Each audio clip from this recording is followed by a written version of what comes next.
Hey everybody, and welcome back to this third video in the series on audition preparation. Now, in the first video, we talked about how important it was to get into your own mindset, a constructive mindset for yourself. In the second video, we talked about how important it was to understand the mindset of the people who are listening to you. In this third video, we're going to look at how we respond to that. And it's really interesting because a second video could be considered kind of heavy. The truth is, trying to think about what other people think, that can be a heavy topic. But the truth is, if you're watching this video, whether you realize it or whether you don't, you're already concerned about other people, because if you're watching this video to take a college audition, you're wanting to go to school in order to study music, either to teach it or to perform it. And if you want to teach it, then you want to share this gift of music with people. If you want to perform it, then you want to share this gift of music by playing it. And I think the idea of a gift, that is a really key word when we look at it. Because what is a gift? When we take it out of the musical context, gifts are all sorts of things. And what's an appropriate gift? Well, it depends on the situation. You've got the kind of gift where maybe you go to you've got a child who's going to another child's birthday party, and what's an appropriate gift for the party? And you consider, what's an appropriate gift? Well, chances are you're not going to get something that's incredibly valuable unless it is unless it's a very particular situation. You're going to choose something that's of the appropriate value to the situation, and that's an appropriate context. It's for a child, or if it's for an adult, maybe someone you don't know well and you want to come up with just a present. In that circumstance, that gift is really, yes, it's about them, but it's also about us. It's about what we are presenting, that we are doing something that is appropriate for a situation, and they're receiving something from us that is appropriate to the situation. But think about a person whom you really care about, somebody in your life who you really, really value, and they've got a birthday coming up. Well, we don't get that person just anything. We think about, what does that person want? What does that person like? What does that person enjoy? We might think of something, what would they really need? Or we might think of something, what do they really enjoy? What really excites them? What piques their interest and curiosity? And we choose something that really is for them.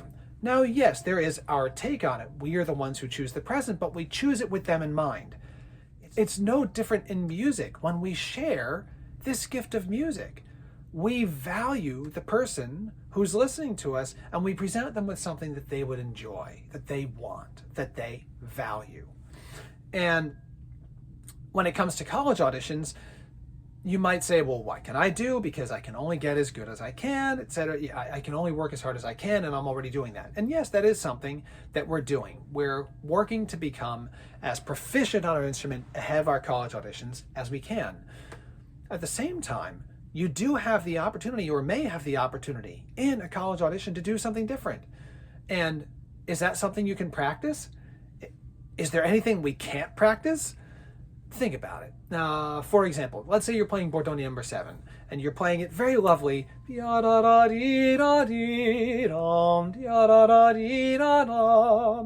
Well, you might have someone listen to you and say, that sounds great. Would you play it a little differently? I'm considering an accompaniment that goes yum, ba bum, ba bum, ba bum, ba bum, and I would like you to play around this tempo. Can you go in and play? Oh yeah, I can get into that. Bum da dum. That's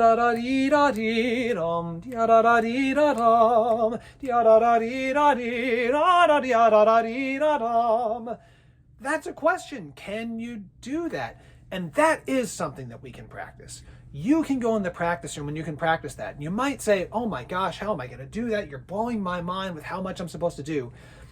If you're watching this for a college audition, chances are you started looking at your college audition repertoire in September. At the latest is when you started deciding.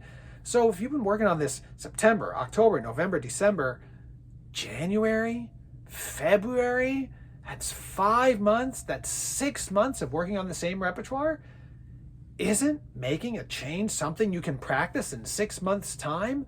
So if you're working on repertoire, you can practice. How can you practice it? You can say, this time I'm going to play this piece more articulated, or less articulated. This time I'll play the piece slower. This time I'll play it faster. This time I'll play it louder. This time I'm going to play it softer. and you practice making a real change so that changes become part of your vocabulary. So when you're asked to do something, it's not a question of, oh my gosh, they asked me to do something different. It's, yes, they asked me to do something different and I can't wait to demonstrate it. So for college auditions, that's one scenario. Now, let's look at the circumstance of an orchestral audition. And I mentioned before in the last video how I couldn't possibly pretend to speak for everybody on a committee, or anybody besides myself on a committee, and that still holds true. So what does that mean for excerpts? If you're asking yourself, how can I possibly get into the head of somebody who's listening to me for all the excerpts that might come up, and I've got to reach 11 people, how can I get in their heads? The truth is that you can't. You cannot. There is an approach that's valuable, though. Let me take a look at something like Hungarian March. When everyone who's listening to you will have played Hungarian March, and they'll have an idea of how the piece goes. And one candidate might say, hey, the articulations in Hungarian March are really important. Another person might say, hey, the rhythm in Hungarian March is really important. Another person might say, I have to hear someone play Hungarian March in tune. But the truth is, when you understand Hungarian March as a whole, as a piece, all of those things start to become valuable because you're looking at it from a 30,000-foot point of view of, I'm not so much concerned with what one candidate on the panel thinks. I'm really concerned with looking at what they're looking at, which that person on the panel is looking at a larger idea and deciding what of that larger idea they value. This is where we get differences of opinion. However, everyone on a panel has played the piece. And if you play that piece effectively in the way that people on the panel have played it, you will get probably everyone or almost everyone on board. If you look for individual little things, well, I'm going to focus on the rhythm, or I'm going to focus on this, you're going to miss things. But if you focus on really understanding that piece, you're going to get so much more. And a case in point, I'll use Hungarian March because I brought it up. I have coached Hungarian March many, many times. And also, many, many times, I've asked someone, will you give me the opening to Hungarian? How does Hungarian March start? And it's not uncommon for me to get a blank stare. And I can see the gears working and saying, oh my gosh, oh my gosh, oh my gosh, oh my gosh, what am I going to do? And I'll say, and the response is not uncommon. It's with the woodwinds, or if you don't understand that Hungarian March starts with the trumpets and how it starts, it's going to be really hard to play it. But if you hear the opening, you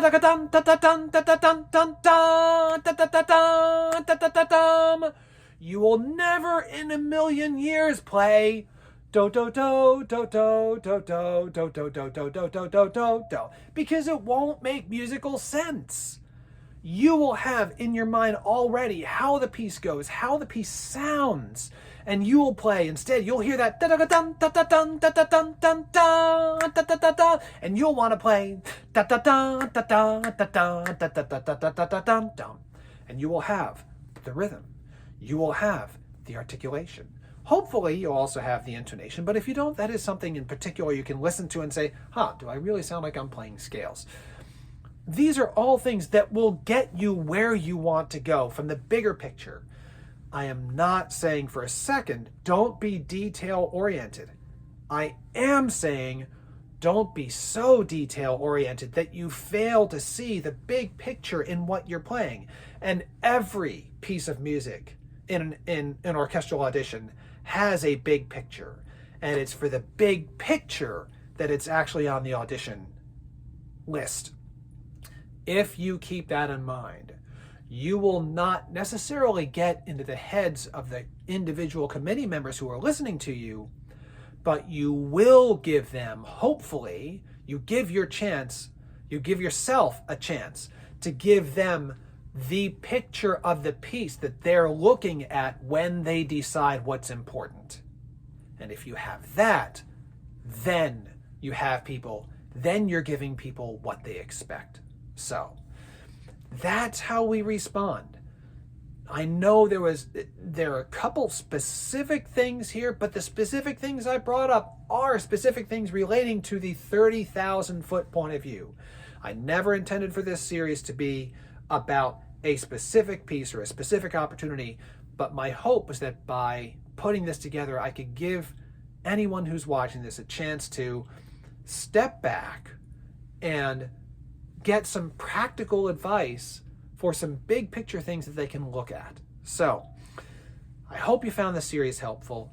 I certainly have enjoyed putting it together, thinking about it a little more, and having a chance to verbalize some thoughts that I have, things that I share with my students, things that I share with anyone who comes in for a lesson, but things that I think are really important for all of us to understand and really should be part of our common knowledge. Some of these things are no-brainers, some of these things maybe they were new for you, but I hope you find it helpful. If you did, hit the like button and share it with your friends. Tell them about it. And because honestly, all I want to do is help people play better. That's all I want to do. So I hope you found it helpful, and look forward to seeing you for the next set of videos.